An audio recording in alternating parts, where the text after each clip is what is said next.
Hello, everybody. How are we doing? You guys good? Happy Wednesday. Oh, dearie me. I'm having a hell of a week. A busy week. Lots to do. Less time to do it in. And that microphone is very high up. Oh dear. You should be able to hear me a little bit better now. Should be a little bit closer. Let me know if the levels are all okay. Obviously, sometimes we get those things wrong. Tonight, what are we doing? Well, it's Wednesday. And, well,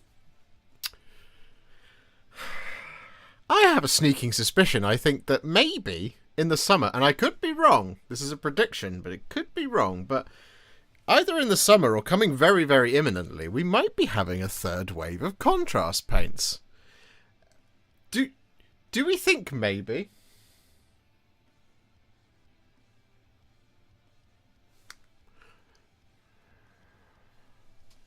This is very strange.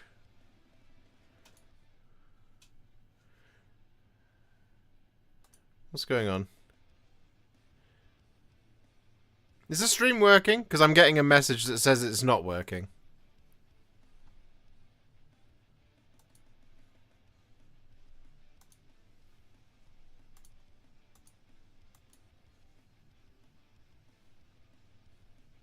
It's all good? Huh. That's very strange. I literally just got this pop-up. It just went, huh. Nah, bro. It didn't literally say that. It just said, nah, it's not working. And I'm like, it seems to be. Anyway.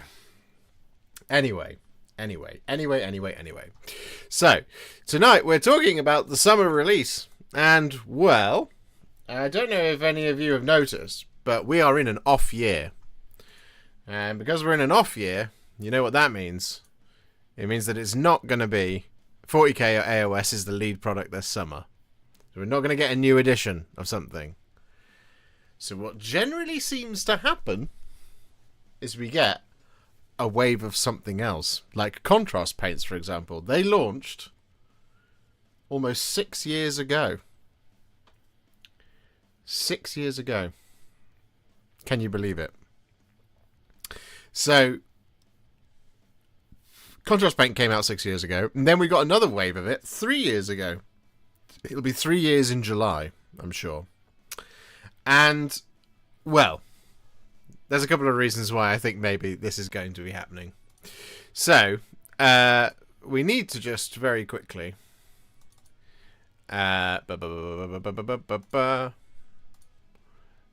on. There we go. So, I don't know if any of you have noticed very recently, but they've been talking a lot about contrast paints. And you have to go back 2 weeks to see where it all started. Well, 3 weeks ago, really. But if we go back a couple of weeks, there was an article that hobbyist and cornerstone of the hobby community, Mr. Vincent Notley, wrote this article. Contrast paint is one of the many tools in a painter's arsenal, and like any tool, it has numerous uses and intricacies. From sloshing a mix over a model to get it ready for battle, don't do that, to using it to tint, weather, and pick out details, the possibilities are huge. Top painter and Warhammer Community regular Vincent Notley specialises in the use of contrast paint, and we spoke to him about his journey. This is a couple of weeks ago, just not last week, but the week before. So this came out. 6-minute read. It's a good read from Vincent. You should check it out. Vincent does a lot of contrast painting, as you can see, and just talks all about contrast paints. And there you go. That's one article. One article in 1 week comes out, okay? And Vincent is a very busy boy. Paints a lot of things, right? And then, a week later,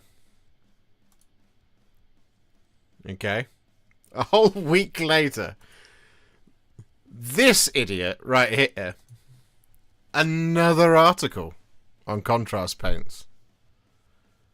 Right? Now this person just talks out his arse, okay? Doesn't really know what he's doing. But this article comes out, okay? And it's an okay read. As you can see, this person also uses a lot of contrast paints. You know, ton of stuff. All kinds of things. Mostly Age of Sigmar, apparently. Even the big stuff, like King Brod.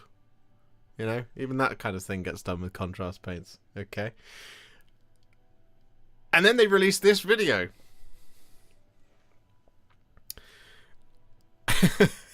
On their masterclass on Warhammer Plus. Which we could watch together now. But I might get told off in terms of copyright. We'll see. We'll see what happens. Okay. So that one's worth a read, you know. It's worth a read. Just to see what Warhipster, whatever his name is. Was that his name? I think that was his name. Whatever he has to say about it, I'm sure it's useful. And then they released this article yesterday. Was it yesterday? It was yesterday. Did they reach out to you? They did. They asked me to write an article. And I did. Oh, my name's in here as well. Joshua Hill. Ah, there you go. It's a link to the other article. When it comes to contrast paints, Vincent Notley and Joshua Hill are true champions. Prolific artists working at the top of their game. Oh, that's a bit positive, isn't it? But contrast isn't just a tool for top-tier painters. It's also a really powerful way for beginners to create incredible effects that would take much more skill and experience using regular Citadel paints. We canvassed the wider Warhammer community team for their go-to tips for using contrast paint. So there you go. First up... I actually haven't properly read this article yet. Don't use it for expansive flat panels. Huh?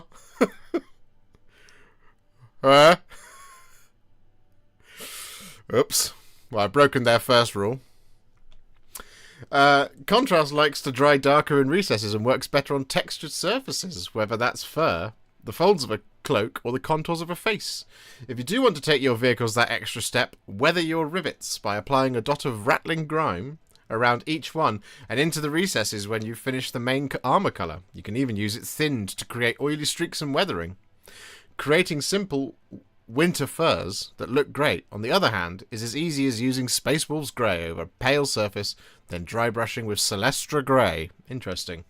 For all those cuts and bruises on flesh, apply a sparing coat of Volupus Pink to bring out the pain.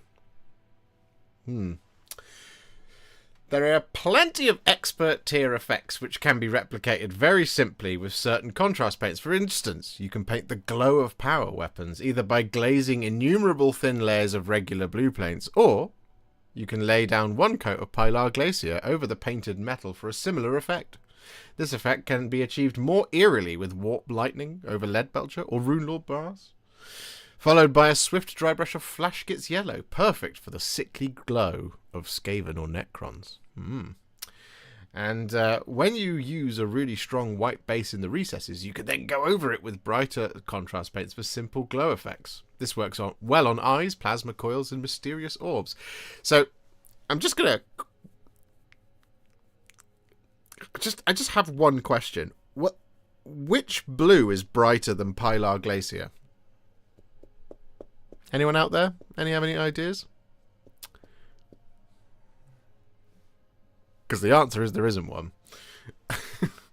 Same for Warp Lightning. That's the brightest green. Well, Striking Scorpion green might be brighter actually these days, but there we go. Contrast paint work wonders applied over standard metallic paints in many different combinations. Basilicanum Grey and Rattling Grime both provide fantastic alternatives to the old staple of Nuln Oil. The former is ideal, thinned a little with contrast medium for producing clean polished armour, while the latter is great for giving working metals. See, now, I think that was true. That was true before they reformulated the paints, but then Basilicanum Grey became a nightmare. And I don't think that's necessarily true anymore. In my opinion. In my humble opinion.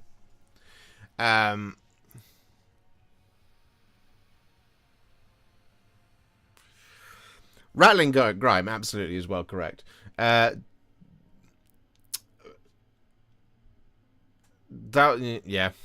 Douse the whole inner frame of an Imperial or Chaos Knight with Rattling Grime and you're 90% of the way done with the whole thing.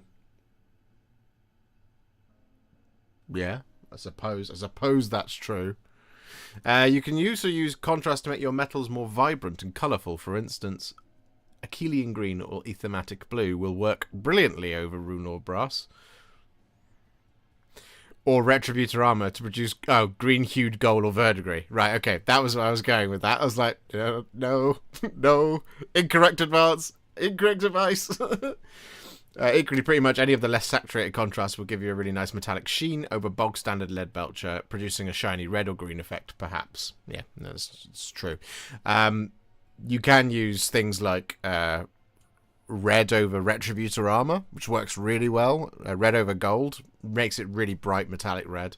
And generally, I say if you want the colors to be what they're representing, you need to look at the kind of what it's going to be mixing with. So red and orange and yellow over the top of gold works really well for those colors.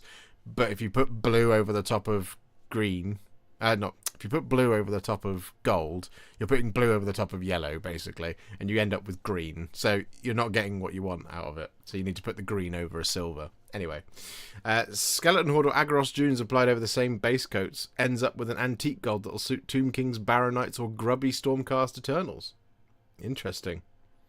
Okay, well, we're not going to read the whole thing because this is a very, very long article by the looks of things. But Luke here has done a really lovely job with some silver, and I think they look fantastic. Graham has also done these things as well. They're looking pretty good. Using contrast paints. So there we go. Anyway, the point being, everybody, is that 3 weeks in a row, we've had a contrast article at least. There's been an article about contrast paints that's come out. And that, to me, generally indicates we might be in the midst of ramping up to something that might be happening this summer. Love the article, Josh. Got so excited when I saw your name in the email. Thank you very much, Madison. I really enjoyed writing it. It made me feel very special.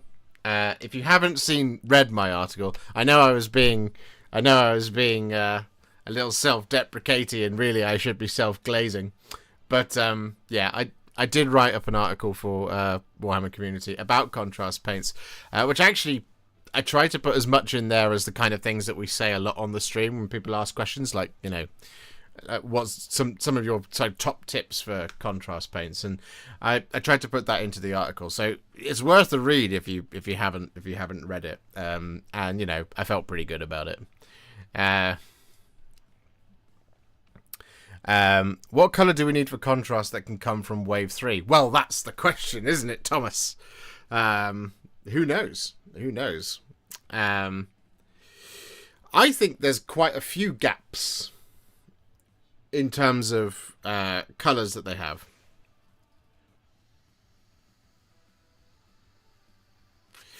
In addition to the articles, they also ran some contrast paint Q&As in their Instagram stories.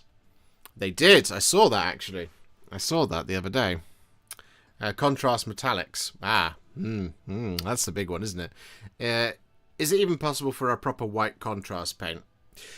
So, this is where we have a really, really good question there, Stotans. Is that a contrast paint is effectively... When you paint with contrast paints, what you're doing is you're coming from a bright undercoat down, right? You're stepping your way down. You're not stepping your way up, which is where I think some people get confused with the whites, because Apothecary White is not white. And, you know, well, it's the only one, right? Apothecary White is not white. It's grey. It's a bluish grey. And when you put it over something, you go, well, it doesn't look white now. It looks grey. Okay? The point being is that Apothecary White is essentially a light grey wash, right? And you have to come back up to go to white. So you'll never get a contrast paint that is white out of the pot, unless you start from white. Essentially.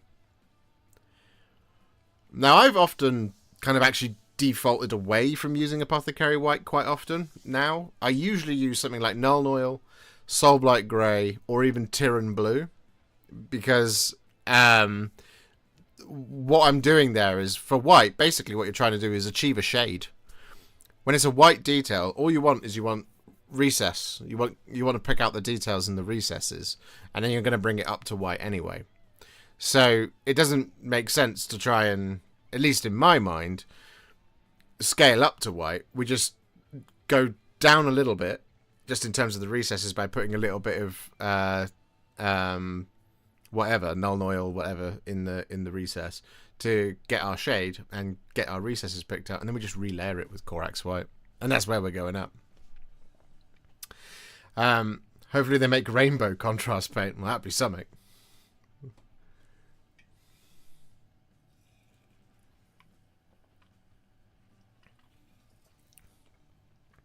Do Games Workshop ask for your feedback on the paints?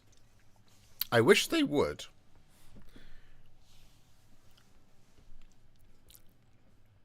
But no, they don't.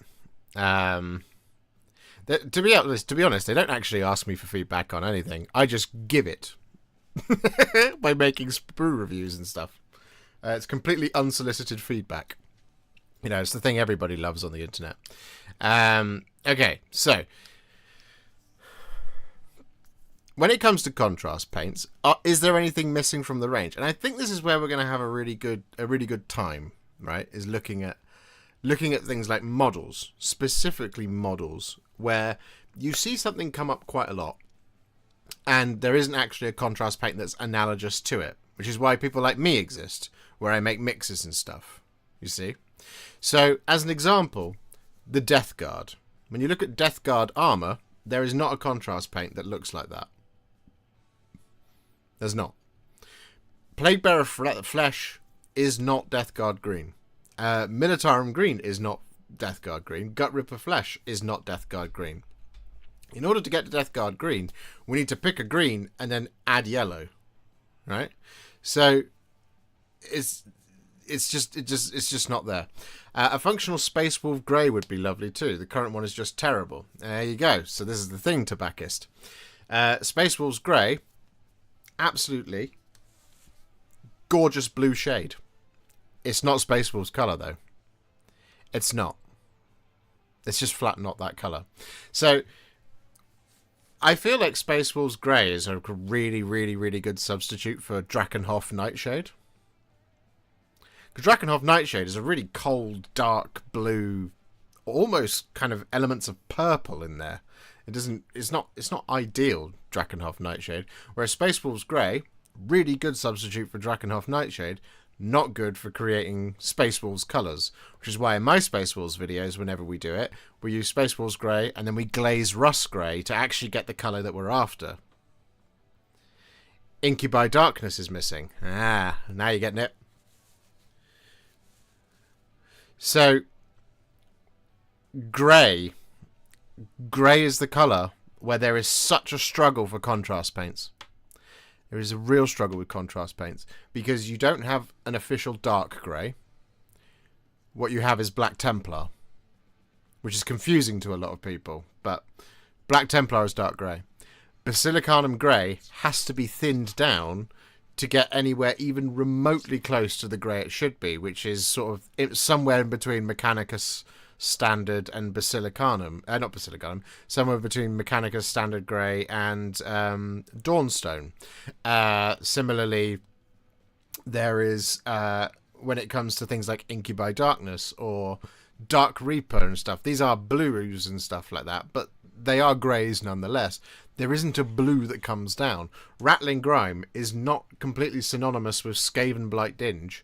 Rattling Grime is closer to Storm Vermin Fur, which is at the top end of that kind of dirty grey kind of pathway. You see what I mean? So, if you think the dirty grey would be something like using Skaven Blight followed by Storm Vermin Fur, Rattling Grime will give you Storm Vermin Fur, but it won't give you Skaven Blight Dinge. It won't give you the depth of Skaven Blight Dinge. So there isn't, in that sense, Space Wolves Grey is not Rust Grey. It's not Fenrisian Grey. It's not any of those things. So there is stuff that's missing from the grey area. I also put to you that there's stuff missing from red as well. Because what do you see all the time from Games Workshop? They make videos, they make models where there is a really dark red. Something that's darker than corn red. Something along the lines of, like, not quite as burgundy as Gal Vorbak, but something closer to, like, Word Bearer's red. A really nice dark red. It's just missing. It's missing from the range. Also, if you think Wild Rider red being quite a orangey red in many ways, there's not also a kind of brighter red than Blood Angel's red. You are stuck with 3, and one of which is a single coat in the form of Baal red, which needs to be shaded, right? So Baal red is always going to be darker than what it is coming out of the pot, basically, because you're going to shade it, or you're going to recess shade it, which you could do, but I love Baal red, by the way, but Baal red, Blood Angel's red, and Flesh Tearer's red. That's it. That's your choices. Whereas when you look at the blue range, Assaman blue, Celestian blue, Talisar blue, Ultramarines blue. What else is there? There's more. There's more than that. Pilar Glacier, Frostheart, Storm Fiend, Space Wolves Grey. 8 blues. Greens as well. Striking Scorpion green, Karandras green, Warp Lightning, Orc Flesh, Dark Angels green, Militarum green, Creed camo, Plague Bearer Flesh. There's a lot of green.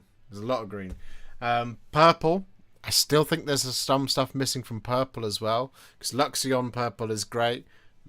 Leviathan purple is great. Shaiish purple used to be great. Magos purple isn't really purple. It's kind of a pinky purple. It sits kind of in between. It's not quite right. Dreadful Visage you would put into purple, but that's still like 4 or 5 purples. Whereas red, 3. Even yellow, you've got Eandon yellow, Nazdreg yellow, Bad Moon yellow, Imperial Fist, Iron Jaws yellow, 5. Browns, you know? I mean, brown kind of takes up a huge amount, a huge colour space here, because Skeleton Horde is technically yellow, it's technically brown. Skeleton Horde, Agaros Dunes, Snakebite Leather, even though they're kind of more towards yellow, but with much more hints of brown in it. But Wildwood, Cygor Brown, Garrigak Sewer, Gore Grunter Fur, which again is an orange, but there you go. So this is the hashtag fix Dark Angels green. Yes, Jamie Devlin. Not too much, though. Just change the consistency of it a little bit. Just a little bit. You know? So this is my point, right? Is that there are gaps still in the range which could be filled. There's also other flesh paints.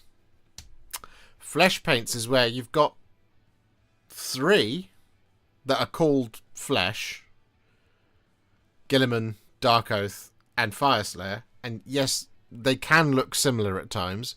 They are all different, but you've got 3 flesh paints. But it would be nicer to have, you know, something that is distinctly different coded to basically white skin, you know? Is there a contrast equivalent to the Fang and Thunderhawk blue? Well, not really. You can get there by mixing. But no, not really. There are a ton of the Gen 1 contrasts that I'm convinced were meant to be shades. I definitely think that about Aethermatic blue and stuff like that. Vulcan Flesh. Yeah, you could call it something like that. Or, you know, go for, you know, Head Out to the East or something like that. You know, just go for something that is just these... Just to increase the spectrum of paints that are available which have the word flesh in it, you know. I think that's kinder, to be honest. But you know, because at the moment it's a case of what do you want to, if you want to paint white flesh, what do you use? Guilliman Flesh. If you want to paint black flesh, what do you use? Cygor Brown. It's not great. Tom Hill. Hey. Is that my brother, dear? I feel like I feel like you have some inside knowledge about a possible wave 3. No, Jamie. What I have is using contrast paints every single day and wishing there was something else. Can you pull up a list of express paint / speed paint and we can see holes? Well, I feel like speed paint and express color are also massively incomplete ranges.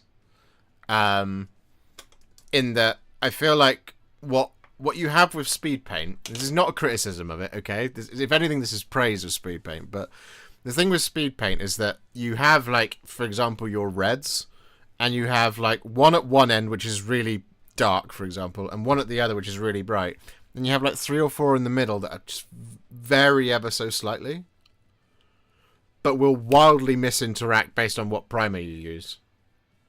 And that's what the speed paint range does. And that's great, because you've got loads of different things, but, like, it's so much to keep track of. As you know, I'm not the biggest fan of them, but there we go.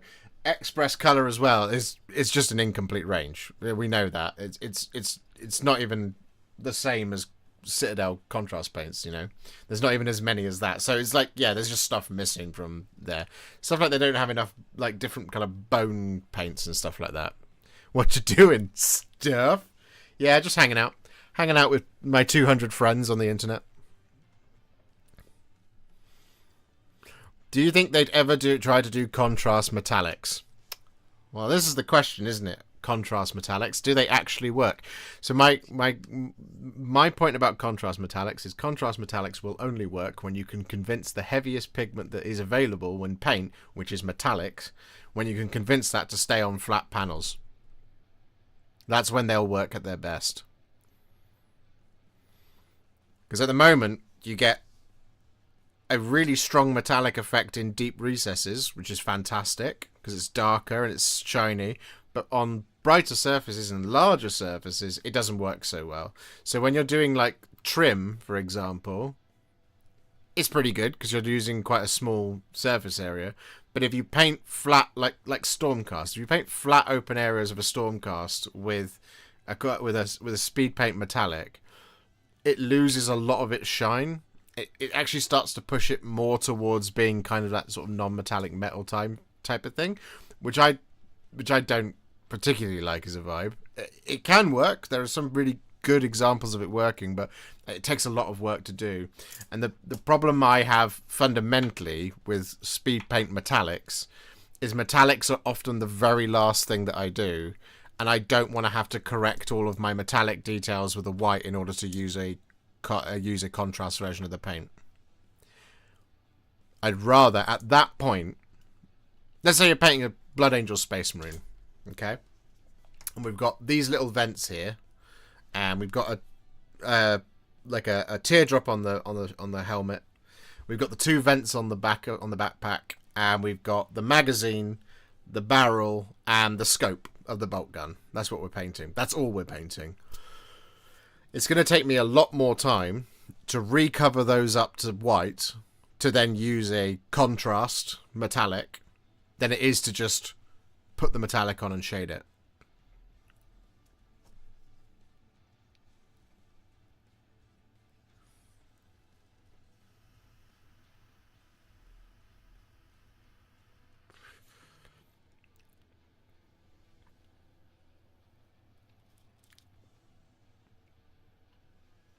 Does that make sense?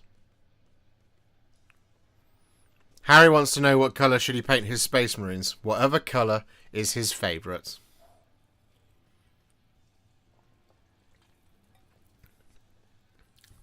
Is the answer. It's always the answer. Contrast metallics seem like they wouldn't do what you want them to do, which is make something look shiny and metal. And that's it. That is the kind of... That is that. Look, I am more than happy to be proved wrong one day. At the moment, to me, it's a very narrow use case where they're very useful, and the question is whether or not they actually have value add to your paint journey. That I think is a more than fair enough criticism of a paint line. And it's not a criticism, it's just a question mark around it. Especially if you suck at painting like me and you have to correct your corrections. I don't think you suck, Freak Mike. But that is a valid thing. If you make a lot of mistakes, is the final detail being the small fiddly detail, being that in a contrast form, is that useful or not? And I don't think it is.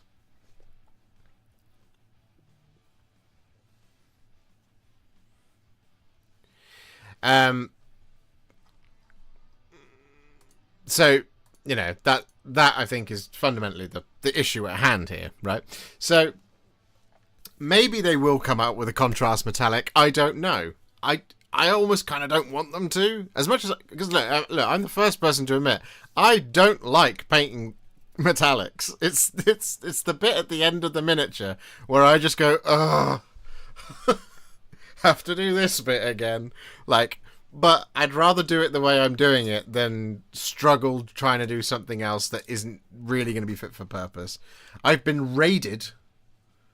I have been raided. Have I been raided by Mr. the Dempsey? Because he's a legend. Hello, Liam's friends. And my friends. How are we doing? Asked for more Krieg. More Krieg over and above all the Krieg that I've already done. We've done the entire range.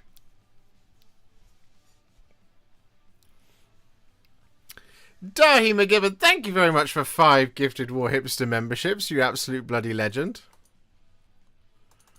That is incredibly kind of you. Thank you very much. You put us over to 401. No, not 3,401. That would be incredible.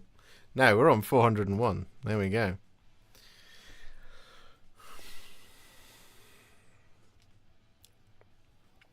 Ask for proper grenadiers to come back. I mean, I can ask.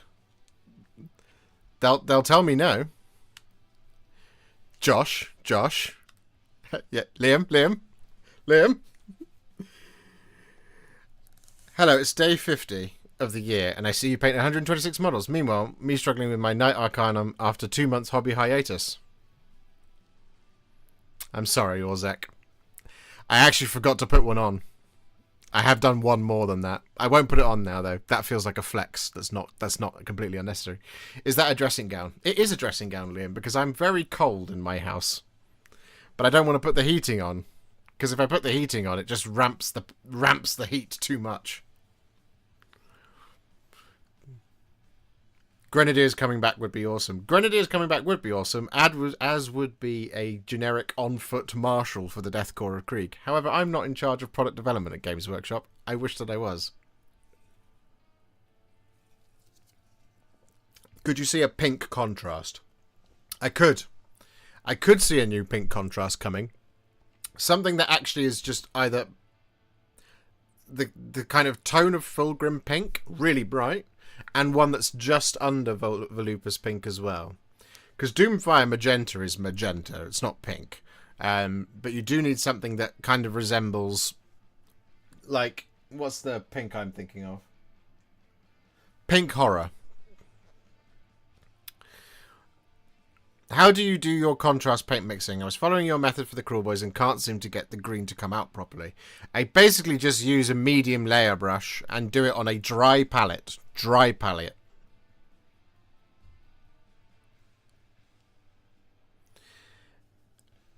Not on a wet palette. Don't do your mixing on a wet palette because you're introducing additional liquid to the mix, which means it's thinning multiple times as you're putting more paint in. So you're putting your, I mean, you shouldn't use water with contrast paints, full stop. On a dry palette, medium layer brushfuls of it. Have you heard of the band Sleep Token? They all look like they belong in the Warhammer universe. I have heard of Sleep Token, yes. I feel like I belong in the Warhammer universe. Do you think conversion / kit bashing is slowly dying? I saw that was what Liam was talking about earlier, wasn't it? Yeah. I think casual kit bashing is almost gone because it's very Games Workshop does such a great job of making models look amazing for the purpose of what they are that sometimes it's just like, well, I don't need to kit bash one to make it look better. Whereas you think when you had like just generic Space Marine number 5, it's like, yeah, I can make this look more dynamic. I can do more with it. But these days, there's it kind of comes out of the box that way. I feel like you have to push your imagination even further than what they do these days. I want the exact pink of the Rogue Trader Gene Stealers. I see. Yeah, I mean that is one that could work. How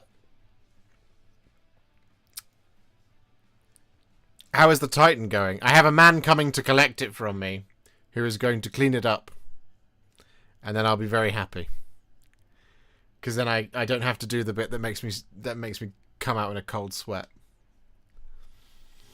I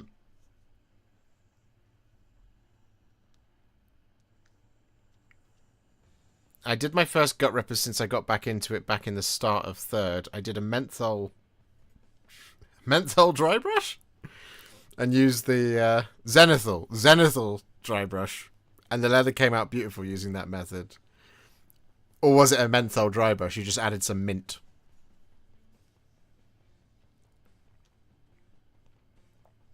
But yeah.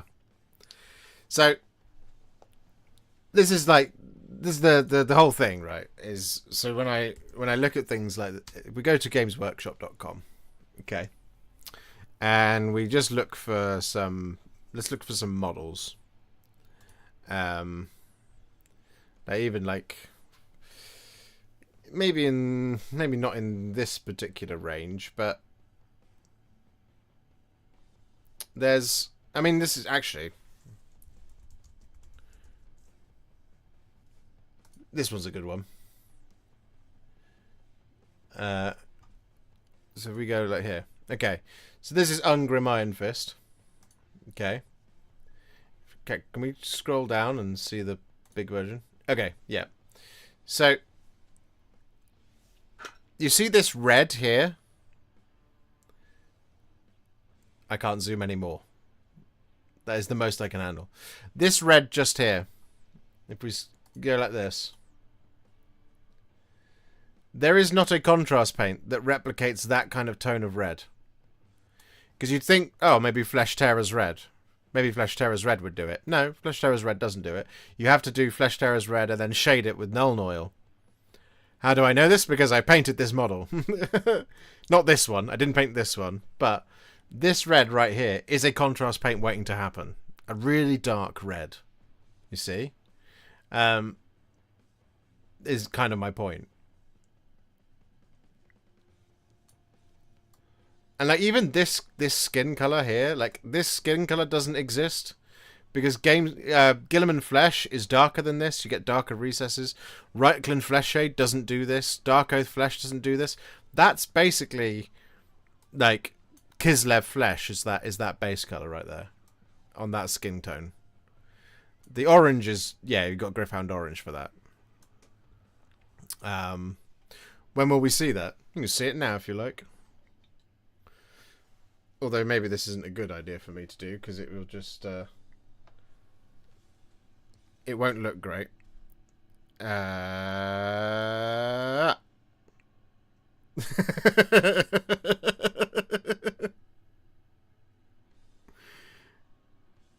See what I mean though?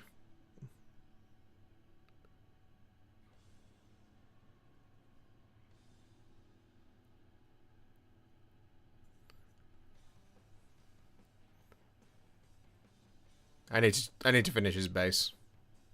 That's another thing that I have to do today. Anyway. Plenty of space for more contrast. Yeah, you're exactly right, Alucard. And so, yeah, I mean, the old world is a really good area to kind of look for like things that I'm particularly missing. Like, even if you look at like Orc and Goblin tribes, for example. Like, if we look at, like, for example, that green there, it takes a lot to get to that green. I quite often do Gut Ripper Flesh and then shade it with Bale Tan, which is, you know, is pretty much that color. You can see it around the eyes here, like that kind of thing. But the point is like a green that comes out like that would be really nice. The point around talking around like things like the greys and stuff. In fact, let's just go down here. So this grey, for example, it would look great.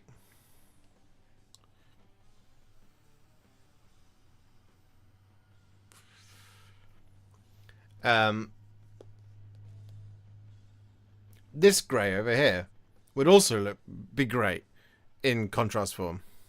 You see what I mean? Yeah. See? All that kind of stuff. Yeah, look at those. Bosh, bosh, bosh. So we can get there by doing a lot of layers of contrast paint. But we can't just do one coat solution, which is what they market it as. There are some things that are one coat. Of course there are. Skeleton Horde. 10 out of 10. No notes.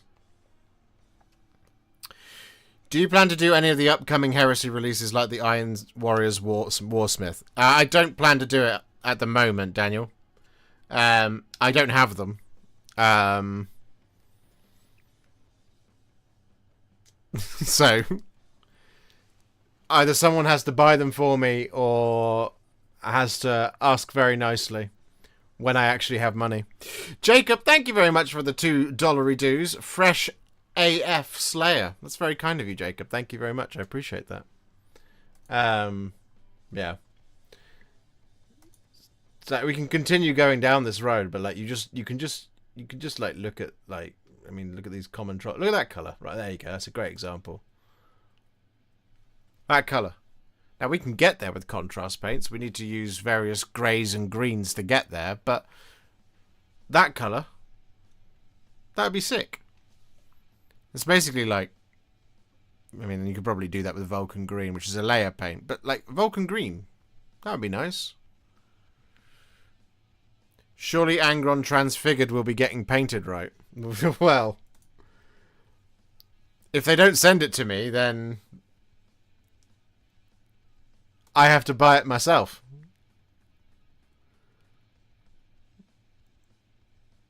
And those models are they're not cheap.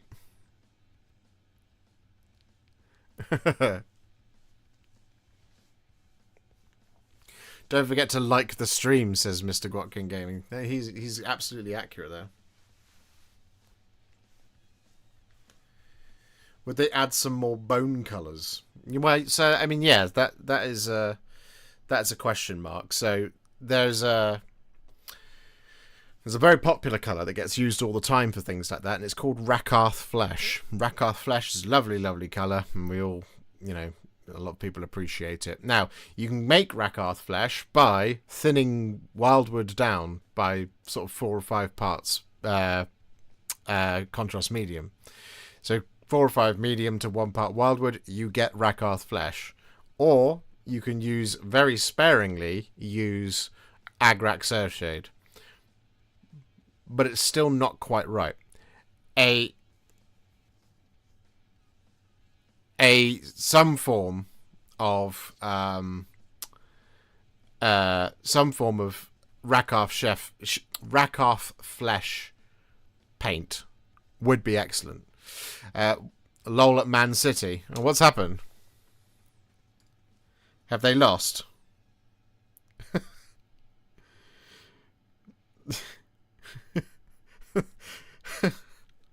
I want to show that picture on the stream, Tom.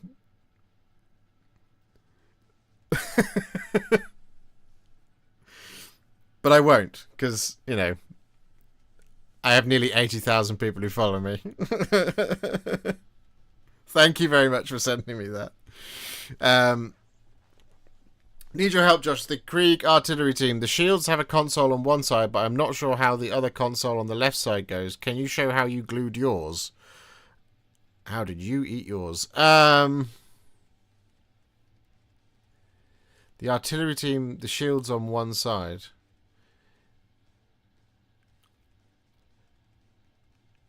Oh, you mean the weird plate that goes in? I have to go and find the model. I don't know where it is.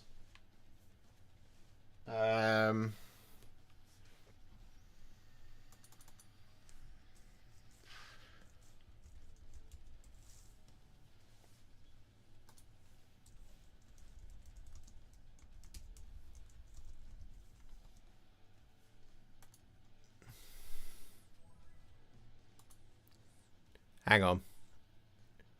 I might be able to show you on the video because I don't know where the model is.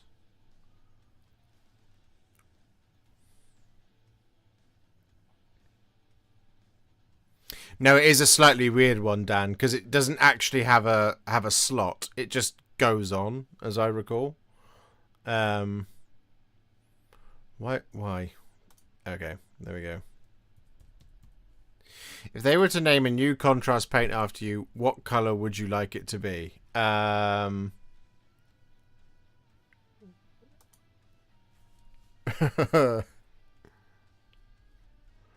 a good question. Hang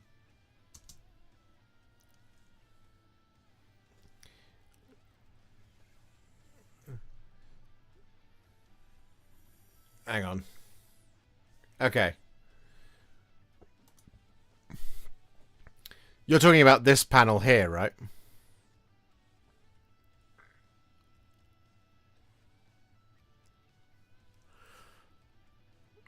Warhipster skin tone. Well, doesn't go outside. That would have to be called lacking vitamin D flesh. Can't see my mouse. Oh. How about now? This panel here?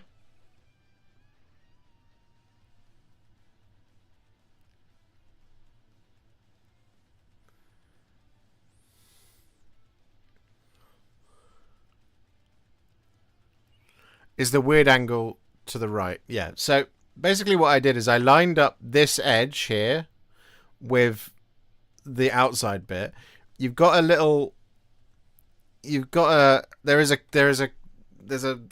concave in it, which is where it's supposed to go in, to the concave on the thing. You have the long panel goes up, and the kick out the kind of the L, the little bit of the L, goes over the wheel here.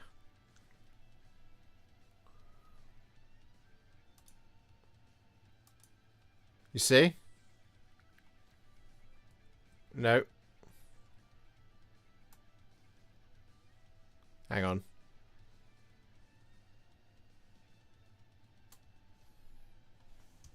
You see it on this pass here.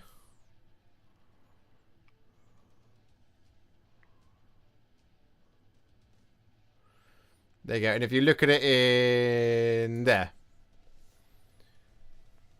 that's how it looks from the back.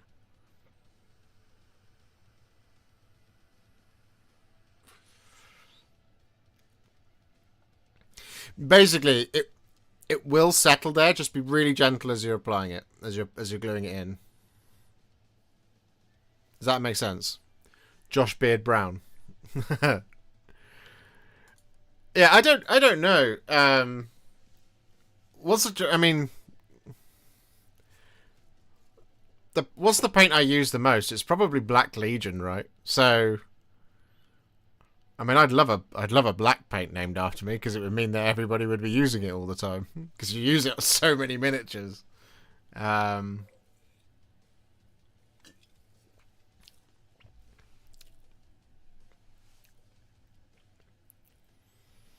Why have they stopped doing 3D product pictures on their website? I can tell you why. Because they think that's how some people were... Because they do put the 3D pictures up after release. Because what was being done was they think that there was a trend of what people were doing was 3D scanning from the pre-order picture and then selling it immediately. And basically scamming people on eBay. And trying to, it's part selfish, part trying to protect you guys.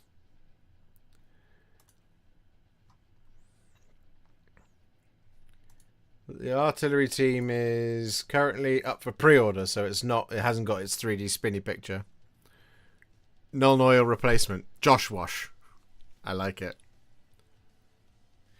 What colours would you choose if they asked you to do a Warhipster signature series? Oh, well, like a collection. Like if they were saying, hey, put together 10 paints and that would be the box.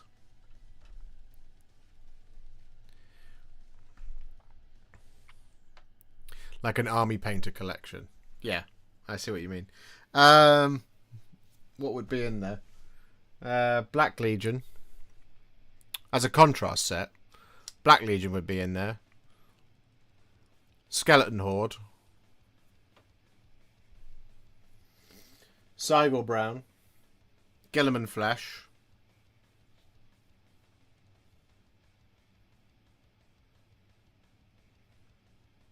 Talasar Blue.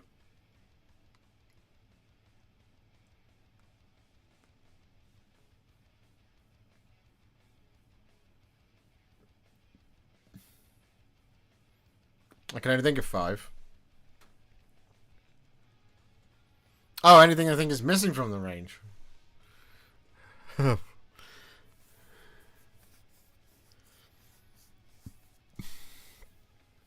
Need a red.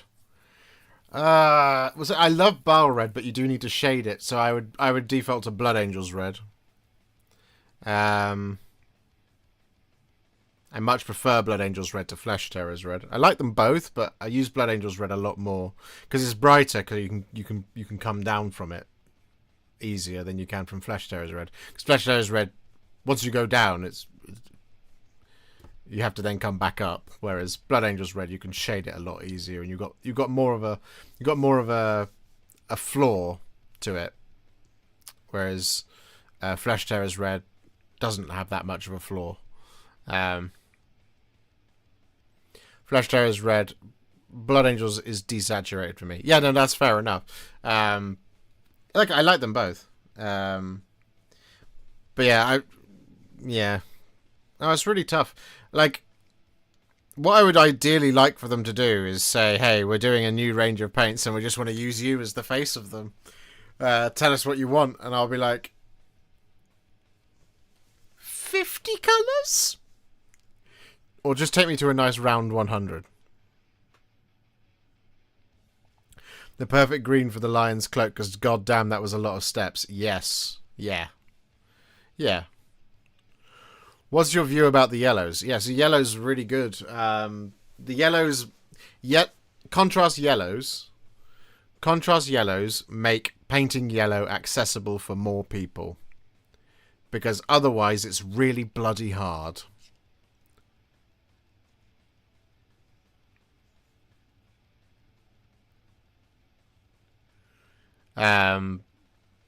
So yeah, it just yellow's really tough to get it as saturated and warm. Like a sunset yellow, it's really hard to do in a base and layer format. You have to put on so many thin coats, and it takes forever, and it's just such a time sink. And even then, it might not be perfect. And because you're putting so many coats on, the more coats you put on, the more at risk you are of making a mistake. So it just gets harder and harder and harder and harder and harder as you go along. And if you put too much on, you start to lose detail, right? So like sometimes with some yellow paints, if let's say you're trying to get to Flash Gets Yellow as your yellow, that's the yellow you're aiming for. It's going to take you 5-6 coats of Flash Gets Yellow to get there over a black primer maybe, or something like that. Over yellow it's not so bad. It'll take you over white it's not so bad. It'll take you sort of 3 or 4 coats, but even then it's just like it's a lot. Whereas contrast yellows, Imperial Fist is just like liquid gold. is so beautiful. It just goes on so quickly, so efficiently, so easily. And then all you have to do is add a little bit of shading to it. And so what could previously take you, let's say optimistically, 4 coats of a yellow paint to get to the yellow you're trying to get to, before you've even shaded it or added any recesses, it now takes you 1 with Imperial Fist over a bright one. How would you paint Emperor's Spears with contrast paint?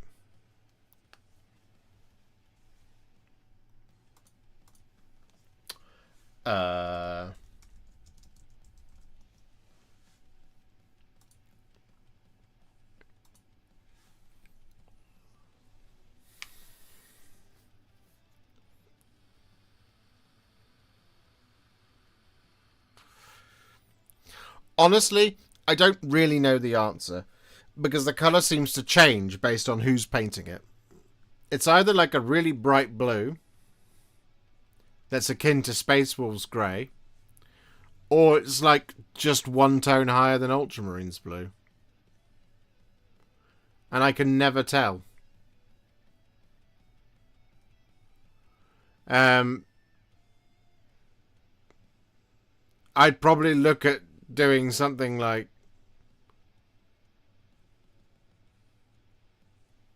I don't really know. That's the problem.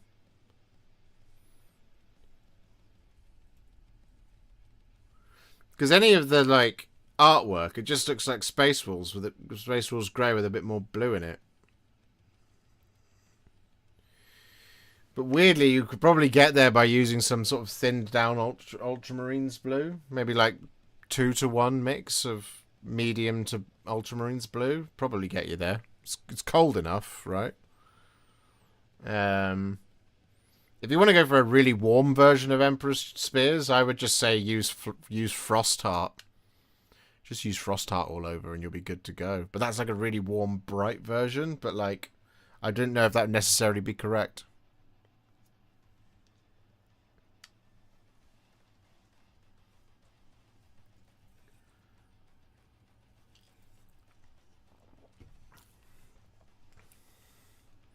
What are the weaker paints in the range, like, say, Dark Angel's Green, behaviour-wise, in your opinion? Dark Angel's Green is a misbehaviour. Shyish Purple is a misbehaviour. Basilicanum Grey is now a misbehaviour. It wasn't initially, but then he reformulated it and it became slightly different.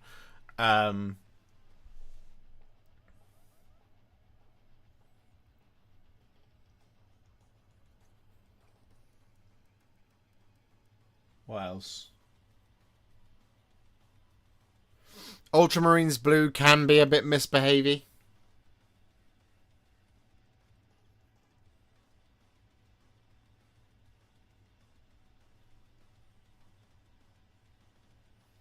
Aethermatic Blue misbehaves because it doesn't really do what you think it's going to do. Not really.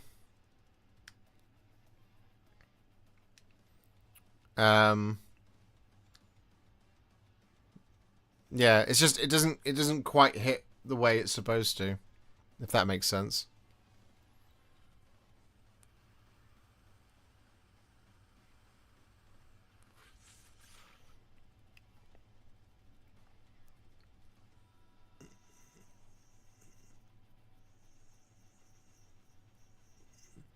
Do you think we will see a reformulating of the old if we get a Wave 3? No, I don't think we will.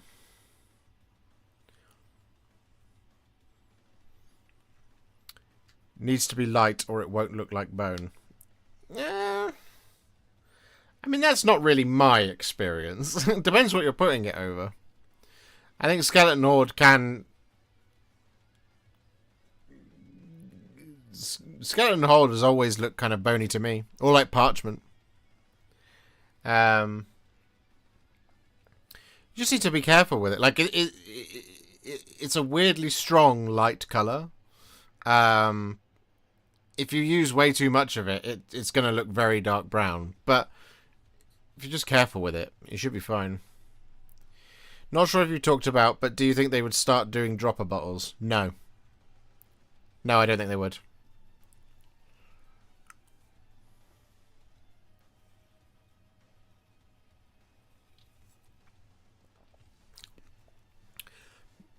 Because at the moment they have their paints are all made using the same. It's the same. What am I trying to say? It's the same SKU, right? They have one pot. They're not going to introduce a completely separate, different pot that doesn't go on the racks that they have in their stores. They'd have to buy new racking in order to sell it. They would have to store it in a different way, in different pallets and all this kind of thing. They'd have to. There's a lot more infrastructure stuff you'd have to do to stock dropper bottles, and you'd have to manufacture your own dropper bottle, which is the way they do things. They don't just buy them off the rack and then, like, the pots aren't bought off the rack and then filled with paint. They've made their own pot. You see what I mean? So I don't unless they convert the entire range to dropper bottles, which I personally wouldn't want them to do. I have my reasons. I know you all have your reasons as to why you like them. I don't like dropper bottles. But then they're not gonna, because I mean, look, that they have 3 different pots: small, medium, and large.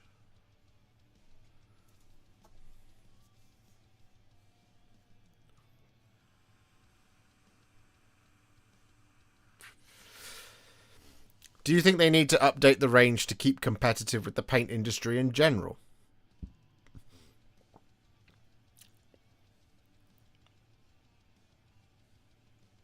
In what way?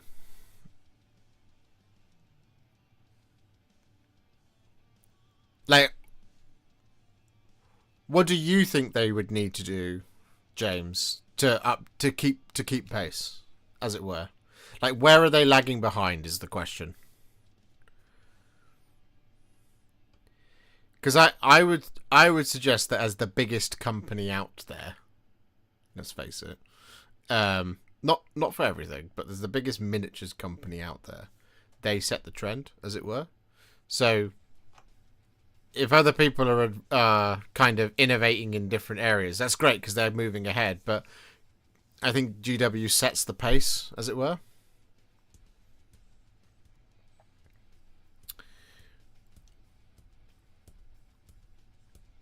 You can't teach an 8-year-old in store with dropper bottles.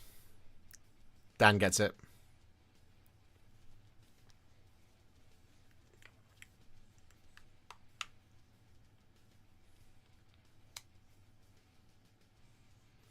If you pull up the normal Fnatic range from Army Painter and pull up a colour range, it immediately tells you what the shade and highlight colours are.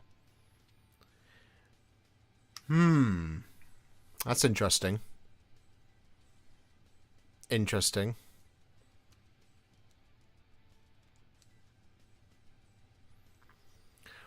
The question I would have for you is that what you want?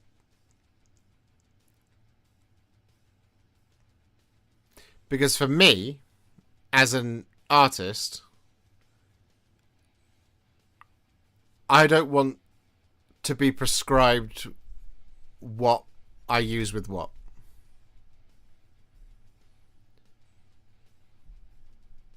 You see what I mean?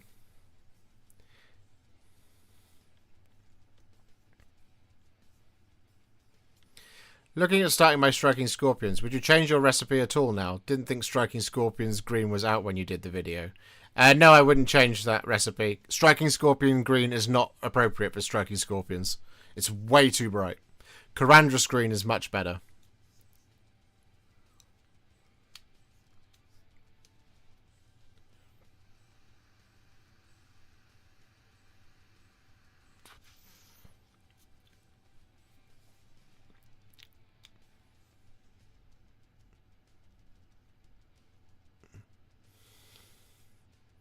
People who really want something else will always go to others to buy what they need if GW doesn't offer it, even if GW update majorly. Yeah, I mean, they could completely formulate all of their paints tomorrow to be the greatest damn paints in the history of the world, and like perfect paints that go on without needing to be thinned, and they go on smooth every single time in one coat, right? They could make that, and a lot of people will say, I prefer doing 2 thin coats. These are rubbish. See what I mean?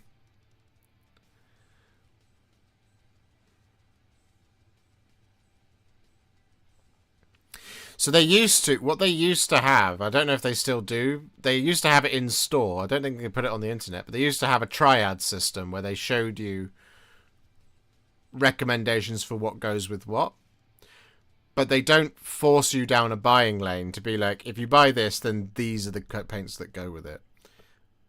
Which for me, as somebody who's, believe it or not, I'm actually not that confident a person. I'm a very shy, retiring person. And when I don't know something, or I'm not familiar with something, or I'm moving into something that I don't understand or going somewhere else, I will do what the expert tells me. So, for example, like, let's say I'm buying into a new paint range. And it does something completely... Let's say I'm going for airbrushes, right? Let's say I don't know anything about it. So, I would buy exactly what I was told to buy. Because I am an anxious buyer, especially when I'm clueless, right? Whereas when I'm being creative, I don't want to be prescribed. You see what I mean?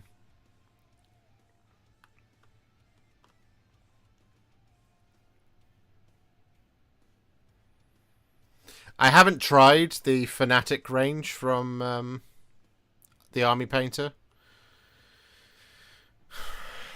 And I kind of feel like I should buy them, but then at the same time, it's like, when am I ever going to get the time?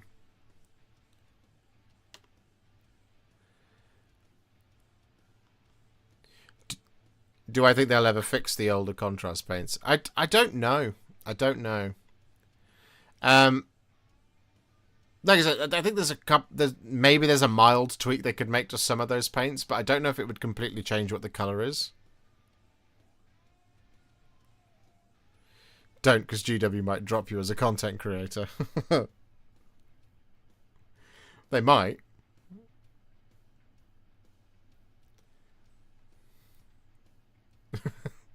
They would be within their right to do that.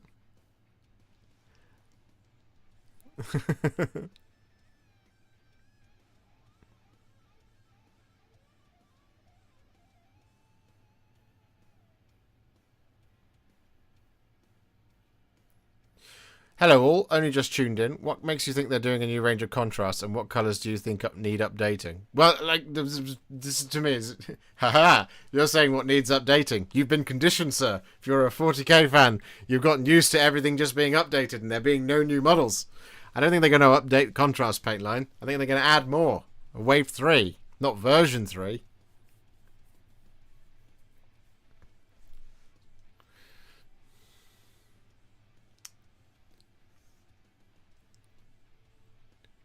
You're my go-to for contrast tutorials. Thank you, Goblin.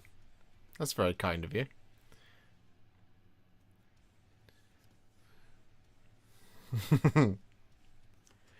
I think the criticism we level at any product here is quite respectful. I think is what we do. And that's it. Like, if you know, we there has to be a kind of... I've talked about this in the past, but in terms of like the way I try to review things is based on what they are and what they're intended to do, rather than just be like, you know, put my personal opinion and stamp all over it based on it being, what's the word? It'd be objective, wouldn't it? I think I try to be like, hey, I think this set is full of sprues that are not very easy to build. Therefore, I don't think it's a particularly good set based on the experience of building the miniatures. Rather than, don't like this thing, get rid of it.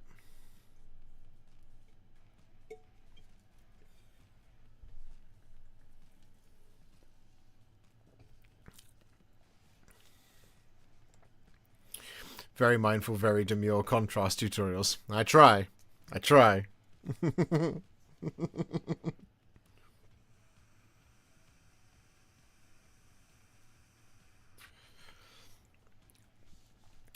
I don't think you would get dropped. You use basically 100% GW stuff. Your paint schemes are basically free advertising for their paints. Yeah, I mean, that is basically what we do.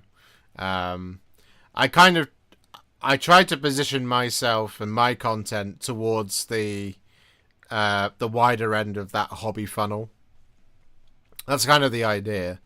Is I try to make them as open to anybody who's pretty much just starting, because anybody who's just starting, as much as even if you've got like 6 months of experience under your belt and you've tried a lot of different products from a lot of different places and you've figured out what's best for you, at the beginning you don't go in going, right, okay, I'm here to buy 3 boxes of Fire Dragons, Fugue and Ra, and then I'm going to go and get this orange from Pro Acryl, this black from Vallejo, and this from that. You don't go in like that. No one goes in like that. It's very, very rare that someone's done enough non-practical research at that point to be able to make that decision, and to come in with that formulated opinion. So my tutorials sit at that place where if you've just started and you've just come back, or you've been around for a while, or you're very much in the Games Workshop ecosystem, like myself, then you can pick up one of mine and you go, yeah, okay, I get it.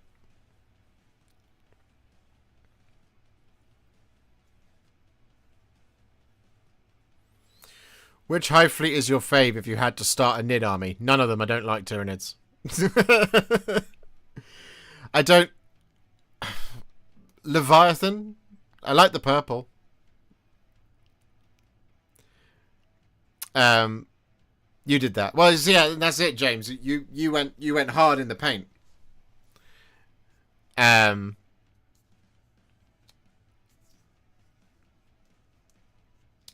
Oh wow, we've got just a bunch of questions flooding in. Guys, if you haven't already, please do leave a like on the stream.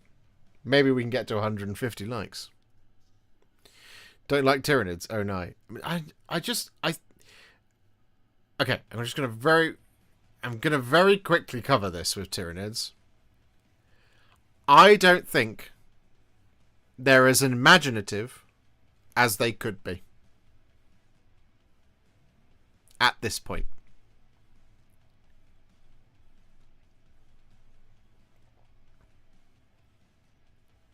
That's the thing with them, is Tyranids as a range is supposed to be a hyper-evolved alien species that's taken the best aspects of everything for the best job that it has at hand, right? And what have they landed on? The big things are bipedal monsters. It's like the Norn Emissary is just a very big two-legged monster. And it's like, I mean, it's a great model, but it's not like, you know, this kind of just like uncomprehendable apex predator. That's the thing for me.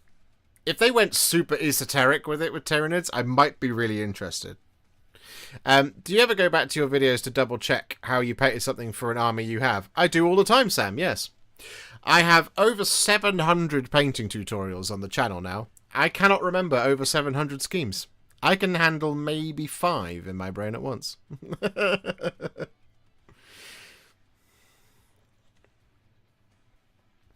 Today is the day you broke my heart. I do it every day, Joe. It's how I keep you sweet.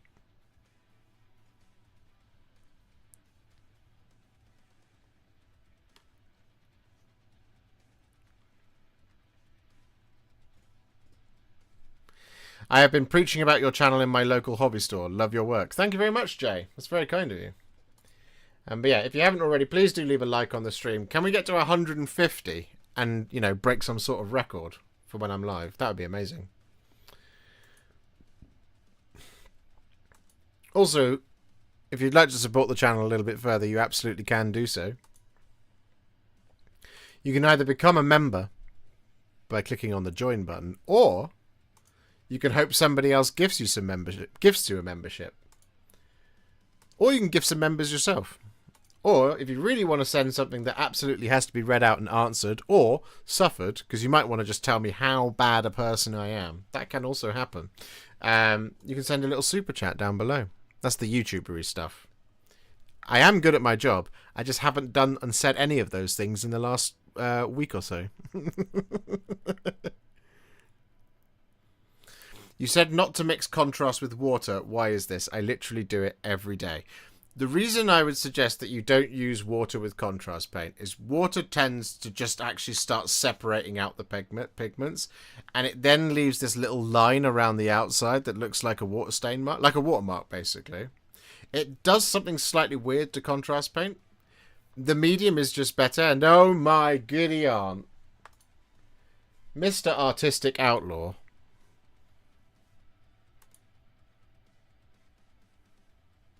With a 50 bomb. A 50 bomb. James, that is incredibly generous of you. Thank you so very much. I appreciate that. That's unbelievable. Thank you. And Mimicus with 10 gifted Warhipster memberships. We've already had 60. There we go.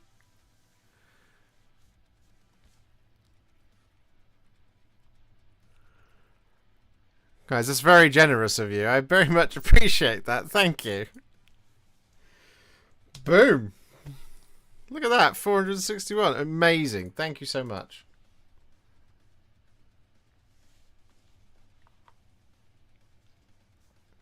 Big members being thrown at Josh's face. I am being slapped up with members. That is very kind. Thank you so much, guys. I blow my kiss to you. Over a year, says Dan Elliott. Thank you very much for being a member for 13 months. 1 year and 1 month. Legendary. Is Mr. the Joe in chat? Mr. Joe is in chat. As the Joe Coles Wallace and Gromit Appreciation Society, which is just an outstanding name.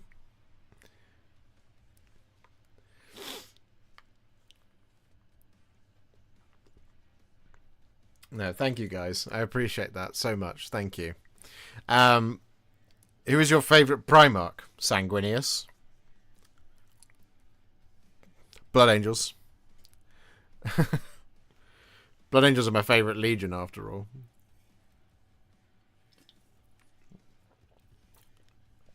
Although steadily, more and more so, when pushed, I would also say that I would put my top 3 being Sanguinius, Jagatai Khan, and Perturabo.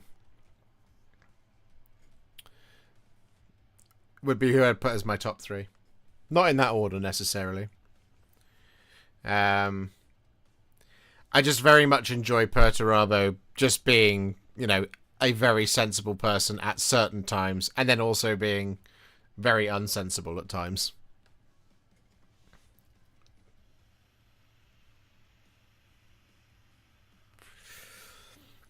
Mr. the Demogorgon has been a member for 12 months. Says, Mr. Josh, where are you taking me for our first anniversary? I could name a star for you. I could just name one of them Demogorgon. One's in the sky. Or I could name one of these models after you, if that's what you'd like. What about the lion? I enjoy the lion. I need to see the lion in action a lot more in 40k, doing stuff. I think his best stories are yet to come, because I don't think he's written particularly well in The Heresy. He has a really good appearance in Unremembered Empire, and another one of those books, but his other times where it's like, I think his best storytelling is yet to come, personally.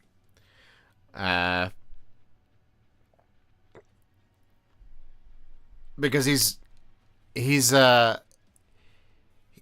stage is set for the Lion to be a really interesting character in the same way that the stage was set for Gilliman to be a really interesting character, and so far that has not materialized just yet. But it could do. I think what they just need to do is sit down and go, let's develop these guys somewhat, shall we? Like, there's a lot that can be done. Didn't he beat the brakes off Angron? Yeah, but only because he can't then... If Angron beats him, the Lion's dead. I think he, when you meet him in Son of the Forest in the novel, that's not a Primarch that can take on the demon Primarch of Khorne. So he only beats Angron because the story demands that he does. So it's not the story either. It's a campaign book. So yeah. Um,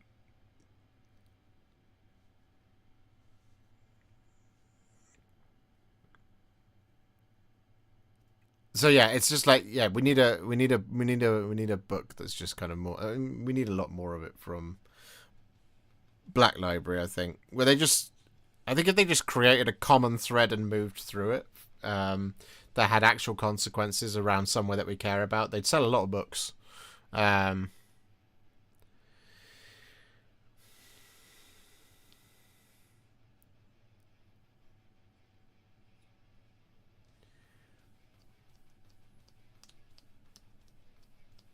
but that's often the problem with the campaign books from with 40k, is that they're there to, the story demands that certain people are successful and other people are not, but ultimately that a status quo is maintained. So nothing really truly happens, not really. You just end up kind of back at the beginning, but now you have a new version of a model.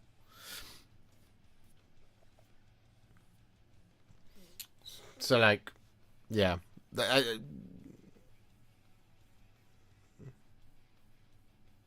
They are very slow at producing story and keeping it moving forward as quickly as the rules/models. Yeah, they are. They're just in a consolidation phase at the moment. They took a very tentative step forward with 8th edition, and they haven't moved forward since, really.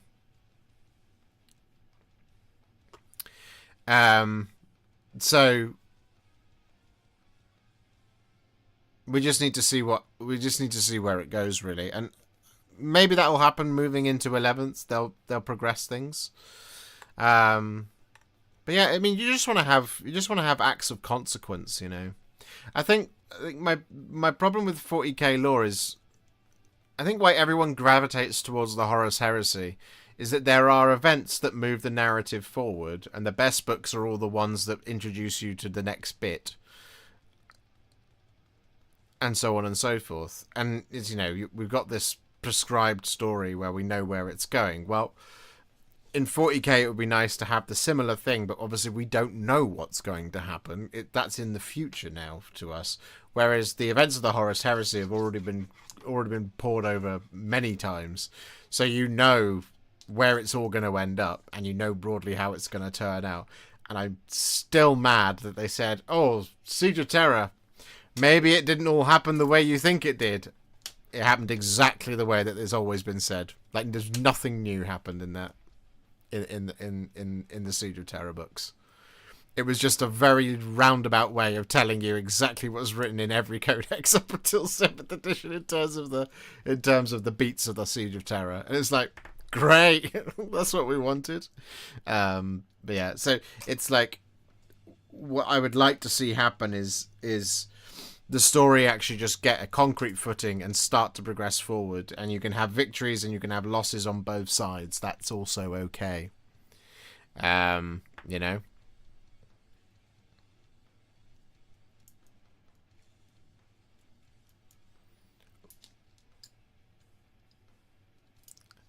How would you have the Lion and Guilliman meet?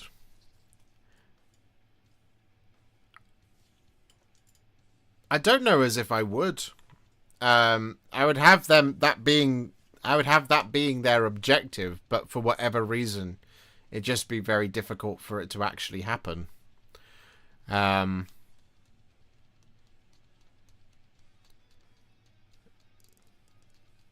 and you know, I think you can tell a fun story about destiny and fate and responsibility and duty, in that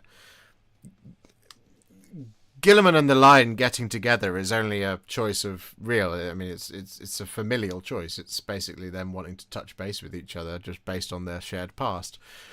And actually, you can do something in that maybe it's not wise to have the two currently loyal sons of the Emperor, true sons of the Emperor, in the same place at the same time, and that actually fate conspires, i.e. the Emperor, conspires to keep them apart and put them where they should be. You know?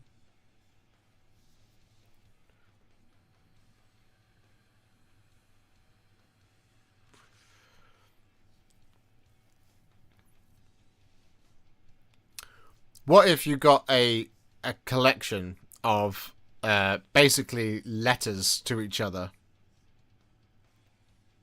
where they can be more private and personal, and you just get to read this correspondence between them as things get worse or better?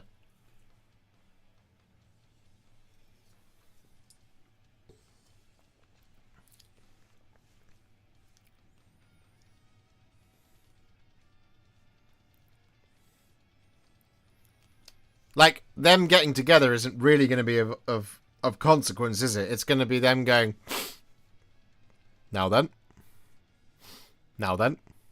how's it going? Aye, not so bad. Off to war? Yeah, okay, let's go off to war. You go over there. Alright.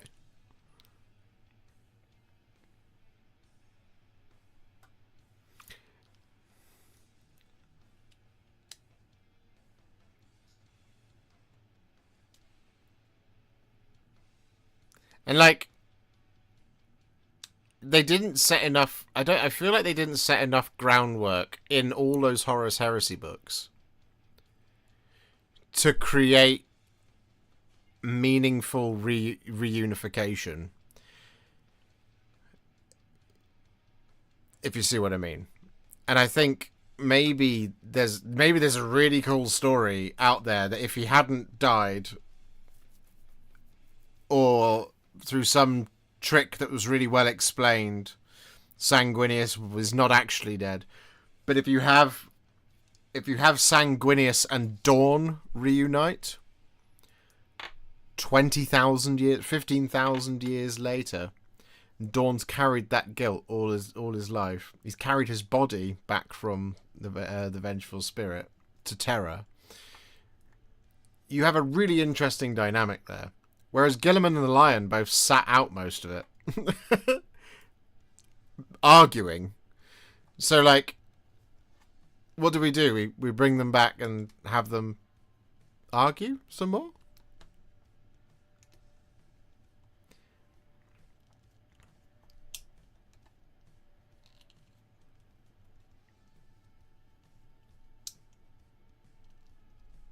Don't you think there would be a power struggle between them? No, I don't think there would. They're not adversarial in that essence.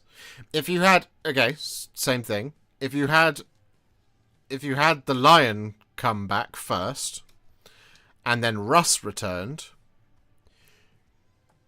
and those were the only two loyalists that we had, you would have a rivalry that might stray into adversarial, but also they're practical enough to know that they're the only two that remain, you know, at the moment. They're the only two that they know of, and that they can't just beat up each other, you know? You know? There's not that kind of sense of... Like I said, there's not a... They're both intelligent enough that you can explain, you know. The Lion's not going to turn up and be like, "How dare you become the avenging son? You know, how dare you become the regent, the regent of the Imperial? It's a power grab. I'm going to take your position from you." He's going to turn up and go, "Yeah, I've seen how bad it is out there, and I'm so sorry you had to do this on your own for a while. But I'm back now, so what do we do?" That's the conversation. Like I said, there's not that kind of that history of they're not adversarial in that essence. You get much more of that on the kind of on the traitor side, and between dynamics between some of them here and there. But yeah, I don't see.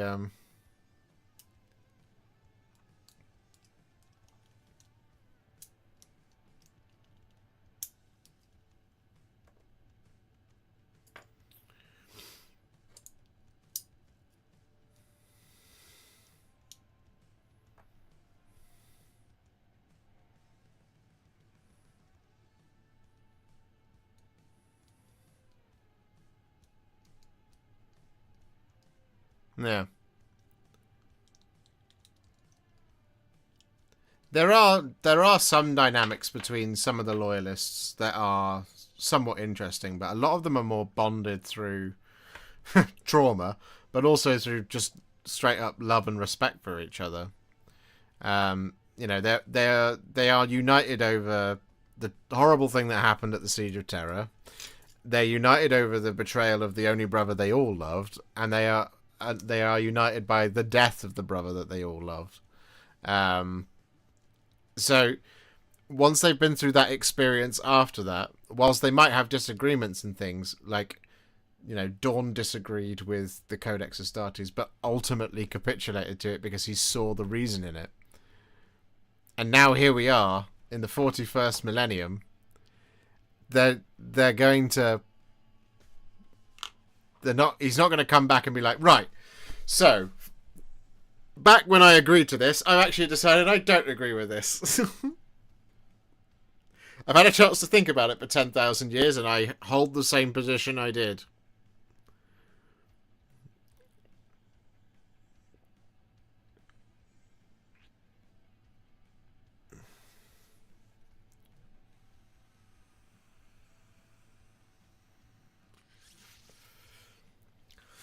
They could lean into the whole "why are you gathering these heretics" angle and some of the Fallen stuff coming out. So here's what I think you're more likely to see if you're after a power struggle in the Horus Heresy in the Imperium. The Primarchs aren't going to be a source of that. It's actually the Imperium itself versus the Primarchs, because their lived experience is 10,000 years ago, before the cult of the Imperium began, right? Or as it was about to begin. Okay, so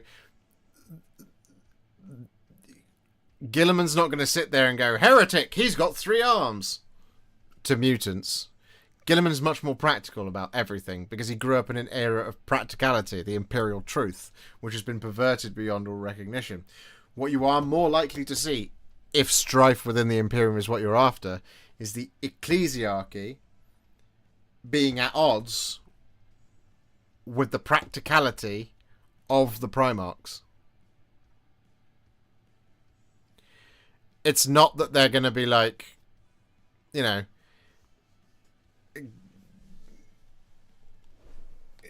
not going to fall out with each other. It's like, hey, remember when we used to be like this? Gilliman didn't wake up and was like, "Why, yes, Daddy is a god."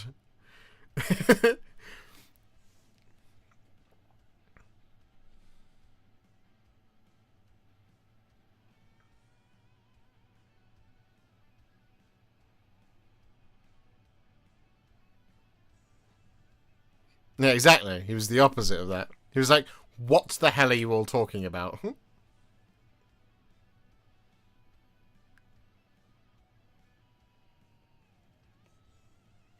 One of the Watchers of the Throne novels was about the Higher Lords of Terror doing a power grab with the Minotaurs chapter while Gilliman was away.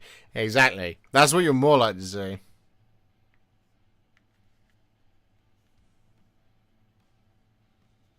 Have you ever been doing something boring like shopping in town and someone recognizes you? Not like that, no. It has happened when I've been at Warhammer things, naturally, because it's like, "I'm here thinking you're at Warhammer. Hey, there's that guy who does Warhammer, and I've seen him before." It hasn't happened like I've been out to dinner and someone's gone, "Excuse me, can I just say I really like your videos?" Because the chances of that happening are minuscule.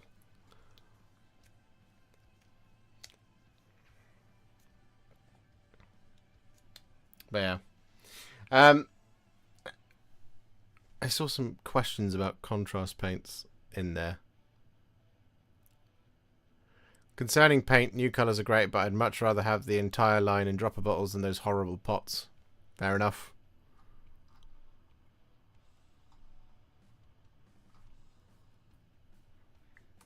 Each to their own.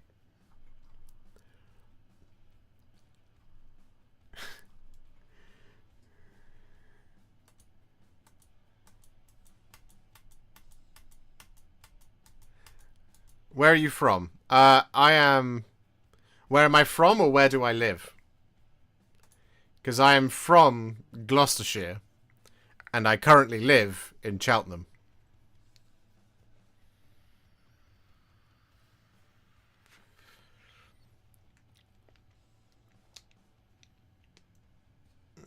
I prefer contrast in pots, but I have base and layer paints in pots. Yeah, that's fine. I hate, I guess is what you're saying, base and layer paints. I like the pots. The reason I like pots is because I can see how full the pot is. And I like the little shelf where I can get out exactly what I need.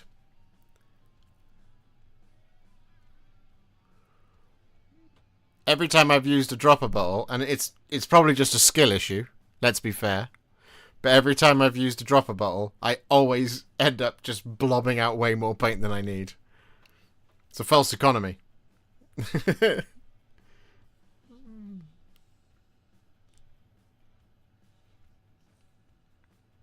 Dropper bottles have plenty of negatives. Well, yeah, this is the thing. I think a lot of people...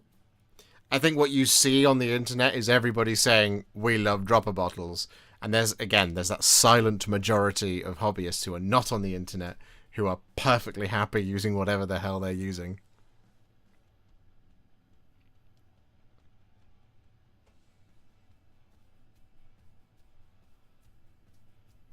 I moved from Nuln Oil to Duncan Rhodes' Oblivion Black Wash, and holy crap, it was an upgrade. Nice. I can see how full it is too. You get a lot less paint though. Interesting. How much paint do you get in a Duncan Rhodes pot?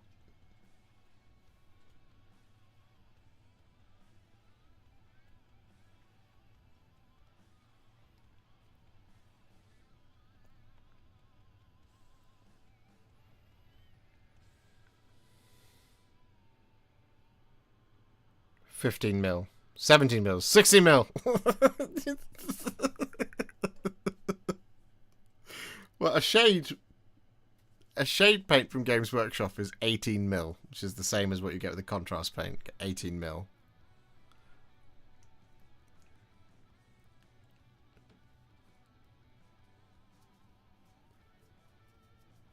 $15 mil from Duncan Rhodes. Less paint.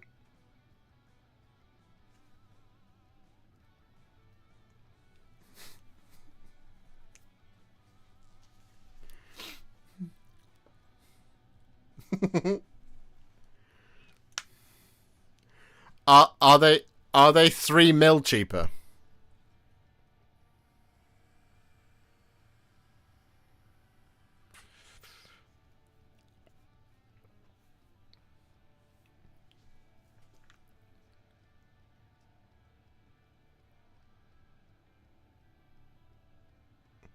Look, there is there are positives and there are negatives to everything. That you can find positives and negatives to anything and everything, and some things are for you and some things are not for you. So Alice and I were talking about it the other day. She said she finds herself quite often saying at work, okay, but is that an opinion or is that fact? And the internet is not a place for opinions versus fact. It's everything is a fact because I think it is, right? So it's always the case of, like, if I say, I like the pots from Games Workshop, someone will tell me, nah, they're the worst. And I'm like, for you they are. For me, I like them. I'm like, nah, you just don't get it. I'm like, no, I do. I do get it. It's why, like, this always comes up. I'm it's cat among the pigeons time, right? I use I use their glue. Do you know why I use their glue? Because I like the pot. That's why. I like that it has a little stick, and I like that it stands upright. And people will tell me that it's the worst glue in the world. How could you possibly use it? You should use this one. And I'm like, okay. I've tried the ones with little brushes. I don't like the brushes. Okay? I don't like using the little brushes. It doesn't work for my head. Okay? And that's my personal preference. I like the little stick. So, oh, you should use the Revel one. The blue one. Is it Revel? It's Airfix, basically. I'm like, that one doesn't stand up straight. It's always on an edge. It's always on its side. It's always like this.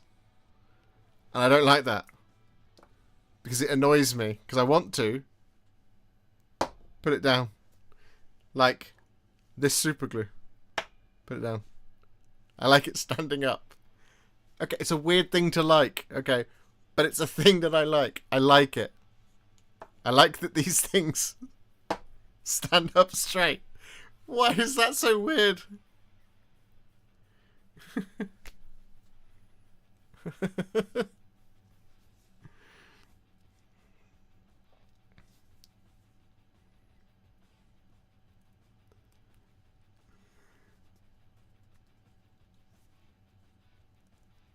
Mr. Glitch, thank you very much for becoming a member.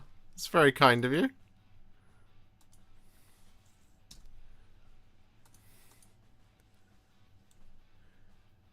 I like the sound a GW pop makes when you pop it open. Don't get that with a dropper bottle. I like that as well. The... Oh, satisfying. It's lovely.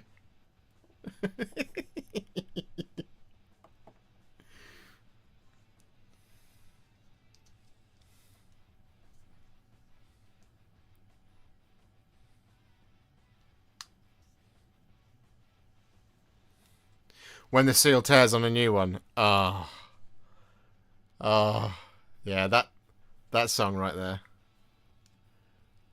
Yeah, that's good.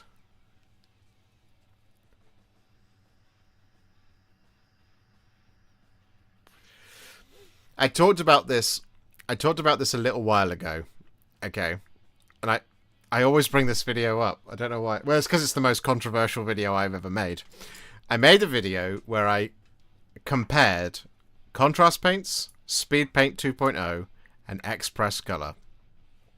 And I laid out my reasoning and the way it was going to be reviewed at the beginning of the video. And there are so many people who had a problem with me doing that. Okay. But my whole point of it was, alright, when it comes to using a product in your own personal workflow and the way that you like to hobby, you don't have to justify it. And if you do have to justify using something, then it might not be the right thing for you in that instance. So it'd be like saying, I paint all of my miniatures with an Oral-B toothbrush. And people will be like, what are you talking about? Why would you do that?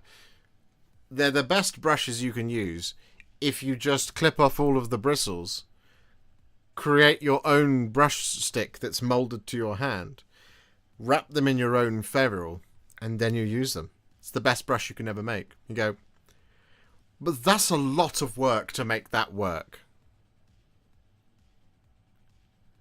That is a lot of stuff that you're doing to get to that point, all right? At which point it's like, can you justify that? If you just, yeah, that's the thing. Mr. Kotkin, he remembers it. Yeah, I spent a lot of time on that intro. I was like, we're going to do, if you just do this, then it's better than everything else. It's like, no. No, it's not. Is what my point was. So, the whole point of that video, when I was doing that video, was the question I was trying to answer was, which of these things is right for me based on the factors that I think are relevant here? And one of them was availability and all this kind of thing. And like, as an example, yes, who's a rare Monument Hobbies. They make paints. Or Dark Star Metallics. That's another one, isn't it? Dark Star Metallics are quite tricky to get a hold of, right? Is that correct?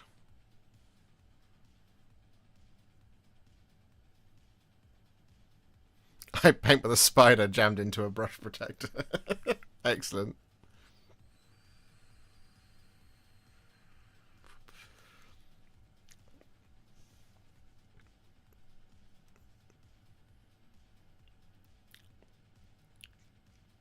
I am thinking of...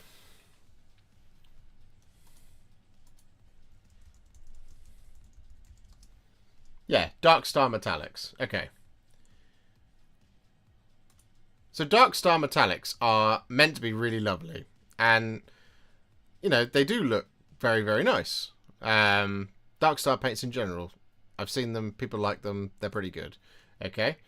But if you don't live in a place where you can get them, they're not the right paint for you.